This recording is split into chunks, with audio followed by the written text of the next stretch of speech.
When people look at Tanzania Bora today, they see leaders.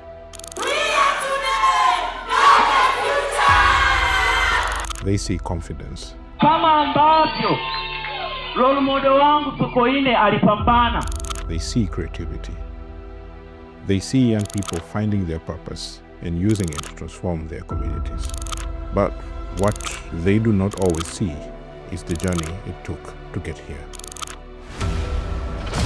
In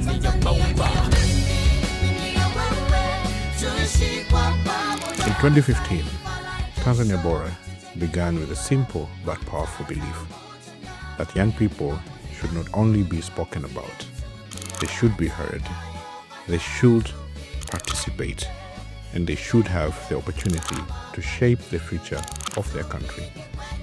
We did not begin with a perfect strategy. We began with a conviction.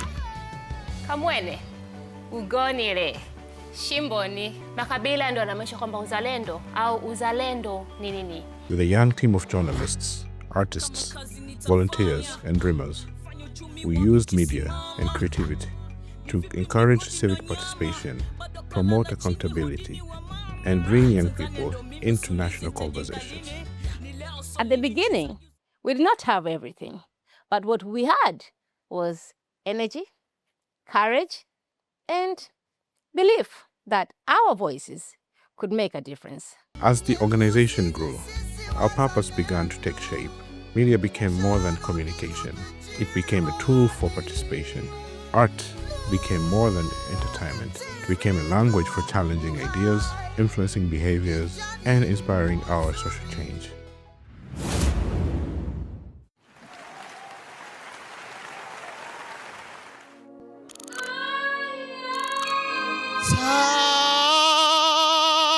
Tanzania.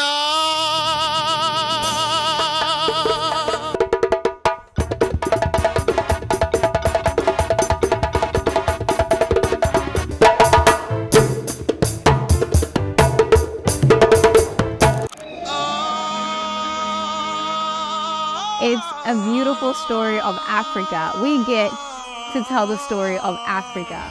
Technology created new spaces for girls and young women to learn, innovate, and imagine different futures. Governance became more than institutions and policies.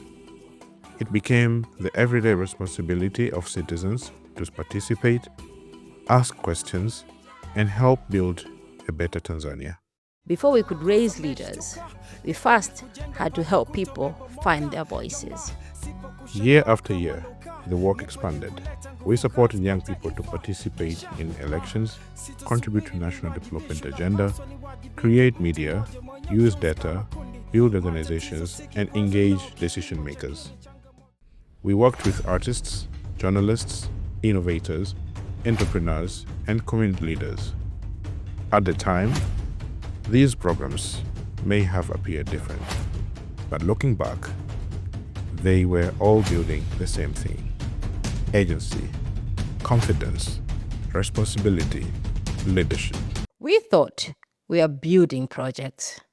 Looking back, we realized that the projects were building us.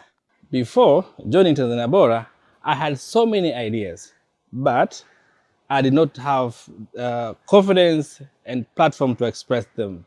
But here at Tanzania Bora has helped me to realize that my voice mattered. Today, I'm not only participating, I'm leading, creating opportunities, and supporting other young people. Our impact cannot be understood only through numbers.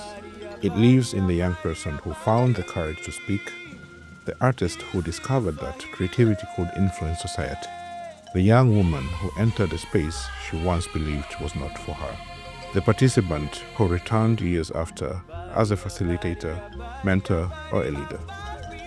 These are not simply beneficiaries. They are the authors of the Tanzania Bora story. The young people we worked with did not only grow through Tanzania Bora. They challenged us, they taught us, and helped shape the organization we have become today. Sometimes the people we set out to transform us too. The journey was not always easy. There were moments of uncertainty, funding challenges, social changes, a global pandemic, programs that had to be redesigned, plans that did not unfold as expected, and moments when the distance between the dream and the reality felt overwhelming. There were difficult periods when we had to rethink everything. But each challenge forced us to become more disciplined, clearer, and even creative about our purpose. Resilience does not always look heroic. Sometimes it simply looks like showing up again tomorrow, learning, adapting, and resisting to give up. Through every success, setbacks, and reinvention, one truth became clearer. Tanzania Bora was not only using the media, we were developing communicators.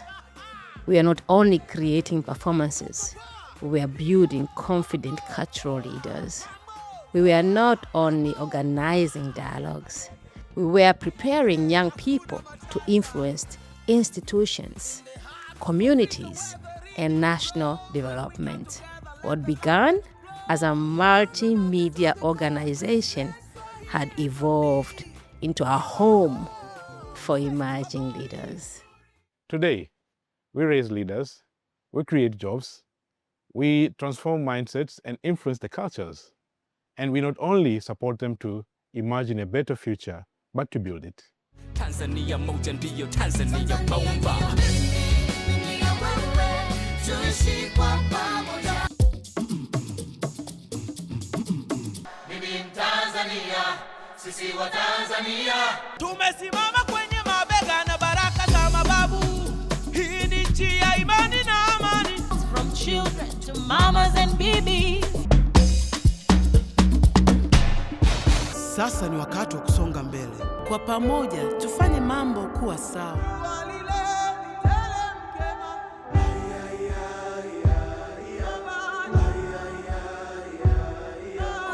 Uzalendo, uadilifu, uwajibikaji, uwazi, umoja na Kiswahili ndio tunu zetu. Ninaishi katika nchi ya baraka. Nina historia ya umoja na amani. 10 years ago, we believed that young people could help transform Tanzania. Today, we have seen what happens when they are trusted, supported, and given a room to lead. We have learned that institutions do not build legacies through projects alone. They build legacies through people who carry lessons forward, people who open doors for others, people who turn opportunity into responsibility. The first decade helped us discover who we are. It gave us our identity. It strengthened our purpose. And it prepared us for what comes next. The first decade built the foundation. The next chapter belongs to them. Jukumu la kutengeneza Tanzania bora ni la kwangu na la kwako. And that's how we become a better Tanzania. Tuijenge Tanzania bora. Tanzania bomba.